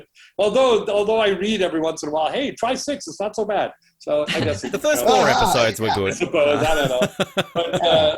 But yeah, 5 I think was it, and that's why I mentioned already Greg, you know, Greg and so they were great. The White House storyline was so good, and Cherry Jones. I loved working with Cherry Jones. She was just so good. And again, it was really interesting because she hadn't really done television.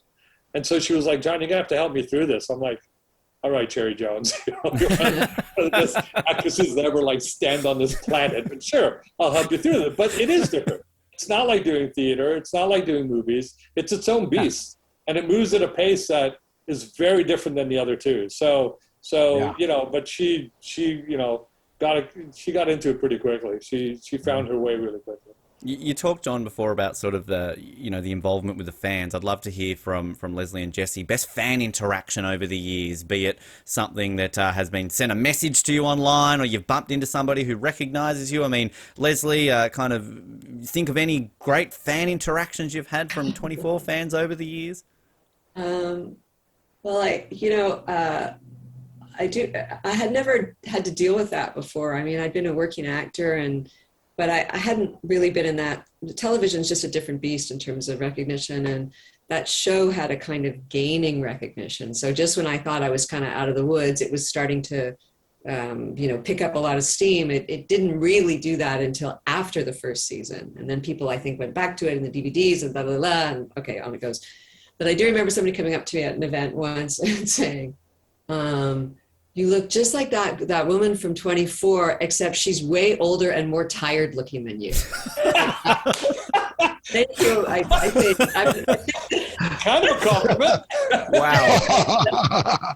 Yeah. Yep. And then much later, as I was trying to like sort of not be Canadian and try and be gracious when people would be, if someone, it takes a lot of courage, I think, to go up to somebody for whatever reason that you think or is on TV show or you whatever, fanning out a bit. And I was somewhere completely stupid, like at the mechanics or something. And I had some lady say, I think I know you. And I said, no, I don't think we know each other. She goes, no, I'm sure I know you. I said, I actually don't think we know each other. She said, no, did we go to high school together? And I said, no, I really don't. So this goes on and on and on. And there's people around, all waiting for our cars. And finally I went, perhaps you know me from 24. And she goes, no, I've never seen that show. Those are my 2 real 24 fans. Oh, that's classic. Neither one successful. Right? Wow. I had a great one. One of my favorite ones in the world was I was pumping gas. And there was a woman virtually right beside me, and she kept looking over and looking over and looking over. And finally she looked over and she goes, I know who you are. And I went, who am I? She said, you're the extra DVD disc guy. I have no idea what you do, but when I watch the extra disc of like 24 with the behind the scenes, you're the one always talking. I went, that's me, the extra disc guy. Wow. Yeah. Do you put that on your resume then, straight after, like two-time She Emmy didn't winner? know what I did. She didn't care. Extra- I was the guy that disc guy. talked Wow. about the making of the show. Crazy. And Crazy. it was a pity because in both cases, we used to go to Comic-Con all the time, but well after, it was more like in the 3rd and 4th season, I think, 5th season maybe we started going to Comic-Con. So these guys didn't get a chance to sort of experience that madness that was. Would you do it, Leslie and Jesse? Would you all of a sudden they're like for the 20th year of 24? They're all of a sudden doing like Yes, they would. Oh yeah, yeah. I mean, I make a living now off of all the decades of shows that I've done. That's why I tell you, when I'm able to look back at my career, and again, Comic Cons, conventions of old television shows, stuff like that. Leslie talks about DVD, that really in the early 2000s was really when the DVDs of old TV shows were starting to come back. So this kind of caught the front wave of that. And it was a cult. It was already a cult television show. So I think for me, the fan moment for me was realizing that this television show, like a lot of other popular shows, had its own trading cards.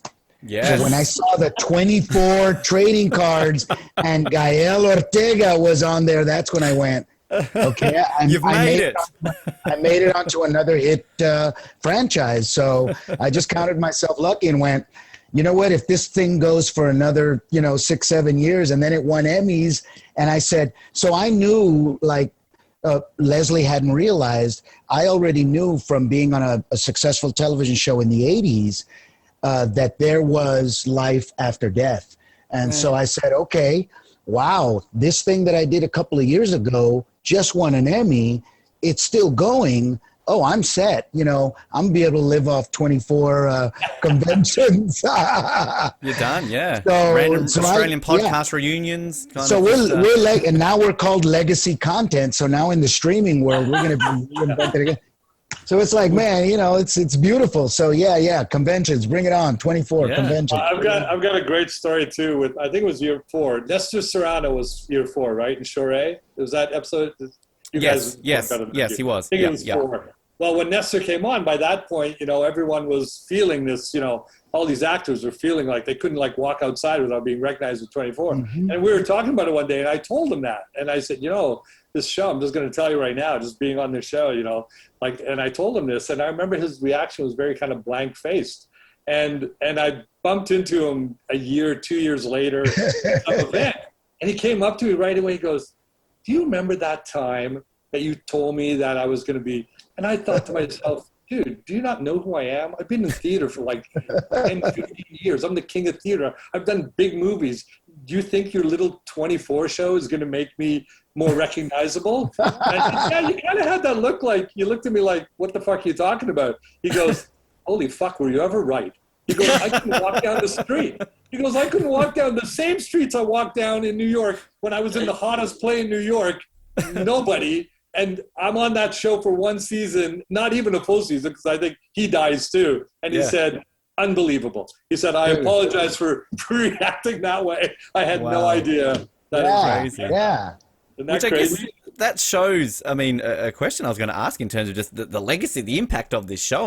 Leslie, you summed it up, I think, before by saying, here we are 20 years later talking about it. But it's moments like that. And I guess now that it's on Disney Plus, it kind of starts again, right? You've got a whole new audience. Disney Plus now? I got to get out. Overseas it is, yeah. Yeah, we've got that sort of added ability, don't we? That kind of, I think Australia, Canada has it, whatever it's called, with the Fox content that they kind of have added to it. The adult side of Disney Plus, I guess. Streaming brings a whole new audience to it. And for 20-year-olds that are watching it for the first time, they don't care when it was shot. That's the thing that we're still kind of connected to, going, oh, that's an old show. They have no sense when they're watching Netflix or Disney. They don't know when it's made, and they don't care. Exactly. They really don't care. They watch it for the first time, tell their friends, it all starts all over again. Yeah. So it's kind of like these things are never going to really die, because every generation will just hook into it again. Because I have 20-year-olds coming up to me and I go, wait, you weren't even born when the show was out. It's like, no, I saw it with my friends on streaming. It's a whole new generation that gets to see it. You see that with Friends, obviously. Kind of how that just doesn't go away because of how big that has grown and on that. And so it just shows that, because the thing is with 24, obviously, at its peak, this is one of the biggest shows on television, and it kind of now can be reimagined and sort of, as you're saying, these new people kind of watching it on streaming. Leslie, they're going to see you in the very first season. They're going to realize that people might have picked it up season 5, season 6, and didn't even realize Jack was married, and all of a sudden they can go back to the very beginning. Well, Jack was married. There you go. Only probably the most iconic moment in the show's history happens involving your character. And then Jesse, as I was saying, they can go watch a season like season 3, which to me personally is one of the best seasons. It's very underrated. So it's great to kind of it does have that kind of never die kind of legacy to live on after all these years. And I tell you, as an actor that was able to work on an entire, right, because chances are in a television show, You're going to come in, you're going to do 1 or 2 episodes, and you're gone. So it's just a job. But when you get to actually play a character that recurs through an entire season, you know, you fall in love with it and it becomes something memorable. But then when you realize, oh, wait a minute, this is part of a franchise. This is part of something that's going to be around. So for me, having been a part of a lot of that in my career, it's great to know that they were pushing boundaries that at this point now are now coming to fruition. The whole idea of the continuation, like Jon said, of the understanding of the stylistic, you know, boundaries that they were pushing. I don't think they've ever recreated, and I don't know if they'll ever be able to go back to that idea of an hour of reality in a narrative that goes 24. You can't do it, you know. Yeah. Now, you know, streaming narratives are 10, 13 episodes. Yeah. So you're never going to do that idea again successfully, you know, without kind of reinventing the wheel and, you know, having the 24 creative team get back together and go, hey, we're going to do it again. Everyone watches the whole season in one sitting now. Yeah. So it's going to play the same way. You have to wait every week, and it was the water Yeah. show. So it's always going to be special. Yeah. You know? It was like Kids don't it was get like that a these one-on-one. days. They just get spoiled. Let's watch all 12 episodes in one day. They don't have to Yeah. realize what we had to. And if you missed an episode, there was one episode in season 1 that I missed.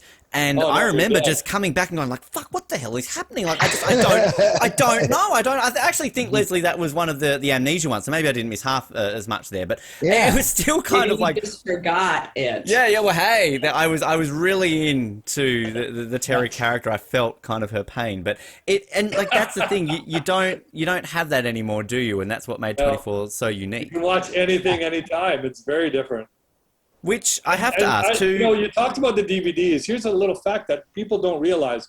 24 was the first television show to put a season on DVD before another season started. Hmm. They were the very first people to do that because at the time, if you remember, like X-Files, old Star Treks, like, you know, shows that have been off the air for years were on DVD so they could get more money again from them. Fox said, how are people going to like catch up to like season 2 if they don't see season 1? There's no streaming platform for them to see it. So they came up with the idea, let's get the DVDs out now, let people watch them during the summer and be ready for when we come back, which was really smart. Of course, now everybody does it now, but they were the first people to do that. And I remember getting that DVD set, you know, when we were starting to shoot the second season or before, and seeing that DVD set thinking, this is so cool. We just shot this and and it's ready available. for the second season. Yeah. And look, it's in It was our the first already. ever DVD, It was so the TV different. show on It was so DVD that I ever different. owned. I remember that, and I did that. I did before season 2 came out. I rewatched it. You binged it to sort of That's catch what up people on did. it, which was just it helped. And I remember probably the biggest premiere ever was season 2 because you were so pumped after season 1, like what's going to happen here? How's Jack going to be? And bearded Jack chopping people's heads off in the first episode. There you go, Leslie. That's what happens when you die in a show. Your poor widowed husband is chopping people's heads off and growing a beard. So there you go. Maybe he shouldn't have had sex with Nina. Maybe, Exactly. That's exactly right. That's exactly right. Two things I'd like to kind of close out on. One is the beating a dead horse question, Jon, which I'm sure you get all the time. But let's imagine something here, both with Jesse and Leslie on the line. The 24 movie, it finally happens.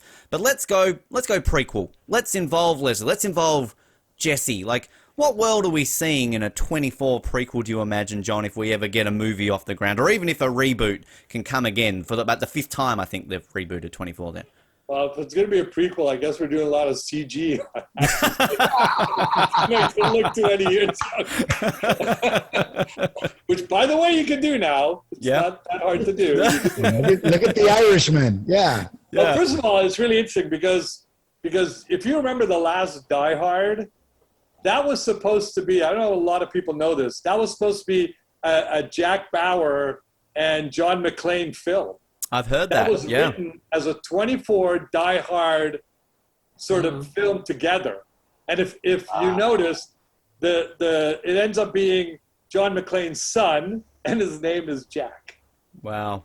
in that Played movie. by, was that Jacqui? But that was going to be a 24 Wasn't it? movie. Yeah. There was, Yeah. I've read about 3 different scripts Wow. that came out. They've never been able to crack it. Part of it is part of the problem is that we're our own, worst enemies, because we've done every single possible thing you can do to poor Jack Bauer. And, the family thing, as much as you can kind of look back and laugh on it a little bit, if you don't have that emotional connection for him, then he just becomes a good guy shooting bad guys. So that's why we had the brother and the father and the girlfriends and the wife and the daughter, and all of that was because of that, because you needed that emotional connection. So now you go to a movie, there's no one left. It's really that emotional connection. Unless you could play a ghost.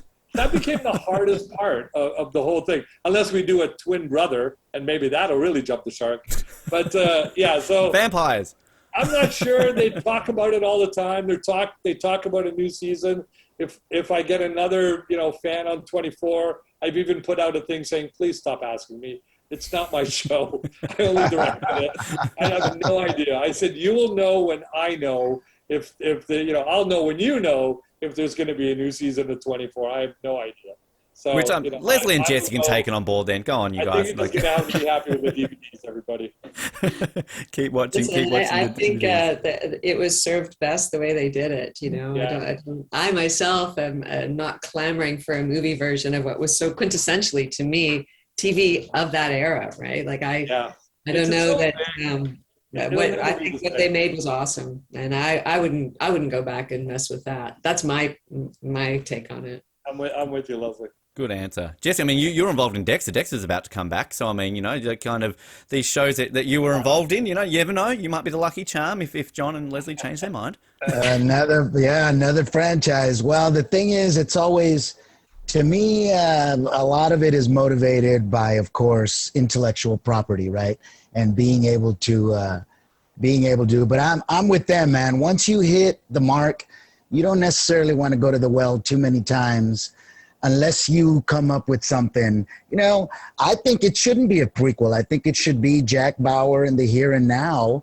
And what is he doing now? And he's the last Jedi, man, and comes up. But then again, the whole point of it was the style of the show itself, which was 24, you know what I mean? Playing with that whole idea of an hour and the immediacy of it. And, and that was the fun part of it. So you kind of already did that in 7 seasons. You don't want to do that. Same thing with Dexter. I don't know exactly what they're going to do that they haven't done in 9 seasons already. So I'm not a big fan of continuing to regurgitate, the thing. I like The Mandalorian, but, I kind of saw all that already. So, where are you going to take me in that world that I haven't been? So I'm kind of that guy who doesn't really want to reinvent the wheel. If I came back, I don't think it'd be as Gael Ortega. I'd want to be a completely different character that someone says, hey, wasn't Jesse Borrego in one of the original seasons of? Wow, it's cool that he's playing a character in the film, but I wouldn't want to be connected to the Ortega character, So for me, it's and it would be definitely have to be something completely different than what the original idea was, derivative of something that Jack Bauer would be in. Where would he come from and where would he go? So just call it Chloe. Just have a Chloe movie. We've told the Jack story. What's Chloe doing? She went emo, went to London. There you go. A spin-off of one of the female characters. Star Wars. We'll do Chloe, a 24 story. There it is. Hey, there you go. Now you're talking. 24 stories. But the thing that people forget, that we were living in a time of fear. It was 9/11. It came out right after 9/11. Like months out, just a few months after. We were living in a place of fear, and it's what made that show connect with an audience the way it did. I just don't think it still would have been a good show. It wouldn't have been the same that everyone was living the same fear that the characters were in the show. And I think that's one of the reasons it hit as hard as it did. And we're not there right now. We've got different fears now, but it's not that one. Yeah. And you can stream all your fears in one evening as opposed to keep them hanging on for a season. You know what I mean? That was the whole thing, dude. You can't do that anymore. So Which I did used to love they did the Jack Bauer facts similar to the Chuck Norris facts, and I think that the best one I always read was since 24 aired, there hadn't been a terrorist attack in the US, so terrorists were scared. At that point, Jack Bauer was on air. It was that saved it basically from happening. The other final question to kind of close it up. Obviously, we're here. We've got you together to celebrate the 20th anniversary. We're airing this on the day that first episode aired. Do you know if there's any other planned sort of celebrations? Is Fox going to put on something, send out a cake or anything along those lines? Because I feel this is a show that really does need to be celebrated a little bit more on the 20th anniversary. Okay. No cake? John, anything? Well, No I think cake? podcast. I've been invited to another podcast to do some stuff on it. So that's good. And look, for the diehards out there, it's fun. It's fun to hear the stories. You know, it's why we put that book out. The book that we put out with all the behind the scenes pictures, which I pulled out. I hadn't seen in a long time. Oh, it's a fabulous book. Give us a look at it, John. For those who don't remember it, show us the book. I had a little tear in my eye just looking at the book again. But it's great. It's great for that, and enjoy what we did and walk away. Fantastic. So there's no James Corden special, on HBO Max or anything like this? You're not going to be sitting around recreating scenes? You're not going to get Justin Bieber dressed out as Jack Bauer or anything along these lines? I don't think so. Nothing quite special that way. Just final thoughts. Leslie, start with you. Again, we've covered a lot. Sort of, you talked about how this has impacted on your career, but any final things you sort of want to add about your time working on 24 as we do celebrate the 20-year anniversary of the show? I don't think much more to add, except to say, I actually remain just about as grateful as I was that day on the porch with Kiefer for that opportunity. It reignited in me a love of, at the time, acting, but really being a part of something. And I did carry that with me. So that's where I sit 20 years later. It's still a really important time of my life that I carry with me. Fantastic. Jesse, what about yourself? Very, very honored to have been part of such a successful franchise, but also to know that it was a unique point in time. So as a creative, to have been, for me as an actor, it's what lives on screen for me. And that's what I look at. And so I'm very proud of the work that I did there, but also having listened to John and talking about Joel and Mr. Cochran and all the people that were involved in the creative part of it, knowing what was the intention before, how they created the show, those first 2 seasons, and then how it kept on and won its awards. Once again, talk about legacy content in the new streaming world of watching things. And so it makes me quite proud to have been part of something that people are going to enjoy again for many, many years to come. John, what about yourself? Same for me. I mean, I was living in Canada at the time. I was sort of doing the shows I was doing, and then I did this show and my whole life changed. I moved down here with my family. Suddenly, the same kind of work I'd been doing, but now you're doing, you always feel like you're kind of doing the same work and you're doing your best work, but then when everyone gets to notice it at the same time you're doing it is always kind of nice. And so suddenly I was doing a show that everybody was watching. And it bumped up my career, and it's put me in the place I'm in now, and I'm living in the house that Jack built. Great. I love that. Fantastic way of putting that. Fantastic. And it's keeping us podcast hosts busy all these years later when we decide to sit through all 204 episodes and recap every single one. So we'll get there eventually. Now, I want to close this out. I mentioned Jack Bauer facts, so I feel like I'm going to close with a few of these because these are always good for a laugh. Jack Bauer sleeps with a pillow under his gun. That's pretty good. Superman wears Jack Bauer pajamas. Jack Bauer could strangle you with a cordless phone. That's pretty standard. Jack Bauer signs his autograph with bullets, so don't ask him to sign any part of your body. Jack Bauer's calendar goes from March 31st to April 2nd. No one fools Jack Bauer. And when Kim Bauer lost her virginity, Jack Bauer found it and put it back. What the hell? We might leave it on that one. Guys, it's been an absolute pleasure to do this. Leslie, first of all, pleasure to have you back. Always great to chat. Your third appearance on the Oz Network. You're a veteran of this show right now, but we really appreciate your time and thanks for joining us today. Thank you so much. Thanks for having me, Ben. Jesse, your second appearance, as same as I had Leslie. Pleasure to have you on the show, and we really appreciate you joining us once again to learn more about 24 and everything else in between. You too, Ben. Thank you, Leslie. Thank you, John. So great to see you guys. And special shout out to all those 24 fans. Thanks for supporting the show over the years. Indeed. And John, debut appearance here on the Oz Network. Perfect time to do it. An absolute pleasure and an honor to be able to speak to you about 24 and everything. And fantastic for you to be able to join us to celebrate this occasion. Thanks for the invite. Love being here.